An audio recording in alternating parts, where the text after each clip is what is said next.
ఇప్పుడు దేవుడు క్రీస్తులో బలాన్ని వినియోగించాడు. ఏ బలం అంటే అది పునరుద్ధాన బలము, లేకపోతే పునరుద్ధాన శక్తి. అంటే దాన్ని ఏమంటామంటే చచ్చిన దాన్ని తిరిగి లేపడం.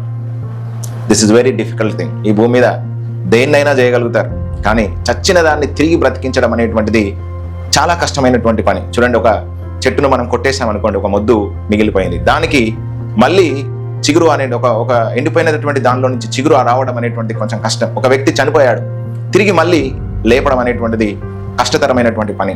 అదేవిధంగా ఒక వ్యవస్థ కూలిపోయింది, ఒక రాజ్యము నాశనం అయిపోయింది, దాన్ని మళ్ళీ తిరిగి జీవంలోనికి తీసుకురావడం, తిరిగి మనుగడలోనికి తీసుకురావడం అనేటువంటిది దానికి ఎంతో శక్తి అనేటువంటిది అవసరమై ఉంటుంది. దేవుని సామర్థ్యం గొప్పదే, ఆయనకు అసాధ్యమైనది ఏది కూడా లేదు, ఆయన సర్వశక్తిమంతుడు.